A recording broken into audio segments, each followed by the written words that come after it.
हम इस वक्त पटना में हैं। मेरे ठीक पीछे लालू राबड़ी आवास है और दूसरी तरफ नीतीश कुमार का घर है। दोनों के बीच में कुछ ही दूरी का फासला है, लेकिन दोनों के लिए विधानसभा भी बहुत दूर है, क्योंकि नतीजे जो हैं अब तक नहीं आए हैं। रुझान जो है वो चल रहा है।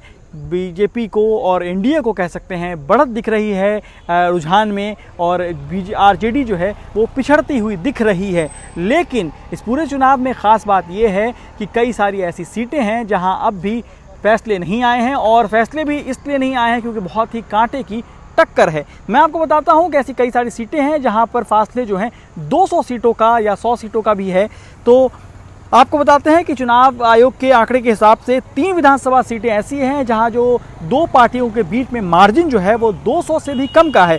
वहीं जबकि 10 सीटें ऐसी हैं जहां मार्जिन 500 से कम का है, और 26 सीटें ऐसी हैं जहां मार्जिन 1000 वोटों से कम का है। मतलब जीत के लिए 1000 वोट मायने रखते हैं। वहीं 57 सीटें ऐसी हैं जहां मार्जिन 3000 का है, और इसके अलावा 5000 से कम मार्जिन वाली जो सीटें हैं वो 90 सीटें हैं। मतलब 5000 वोट अगर 5 से 6 ईवीएम खुलता है, उसके बाद नतीजे बदल सकते हैं। तो फिलहाल बिहार में अब तक जो रुझान है वो नतीजों में नहीं बदल पाया है।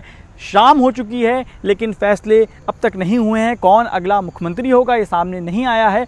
इसमें सबसे बड़ी बात देखने की बात यह है कि अब बीजेपी की तरफ से नीतीश कुमार ही क्या सीएम होंगे एनडीए की तरफ से, इस पे बार बार सवाल उठ रहा है, क्योंकि 243 सीटों का जो रुझान है 243 सीटों का वो अब धीरे धीरे नतीजों बदल रहा है। लेकिन फिलहाल अब तक ये कहा जा रहा है कि बीजेपी जो है बिग ब्रदर बन के सामने यहाँ पर आई है।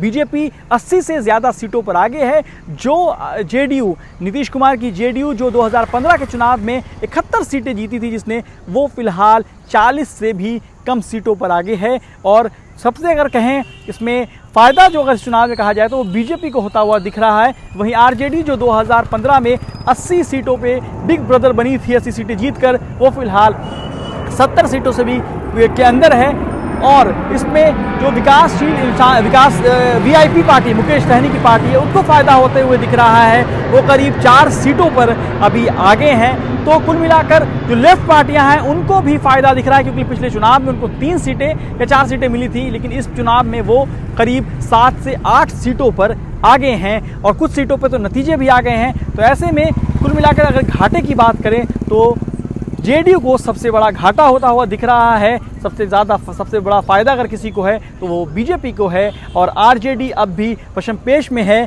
कि उसके साथ क्या होगा, क्योंकि जो सब बार बार उठ रही थी सवाल एग्जिट पोल के बाद कि आरजेडी सरकार बना रही है, आरजेडी कांग्रेस की गठबंधन जो है वो सरकार बना लेगी, लेकिन ऐसा नहीं हुआ है। अगर आपको सीमांचल की बात करें तो वहाँ भी करीब 4 सीटों पर AIMIM जो असदुद्दीन ओवैसी की पार्टी है वो आगे है। 1 सीट पर वो जीत चुकी है। तो इसलिए और भी जो पूरा इलेक्शन है जिसमें छोटी पार्टियों के रोल की बात हो रही थी, वो भी बड़े ही अलग तरीके से देखने को अब मिल रहा है।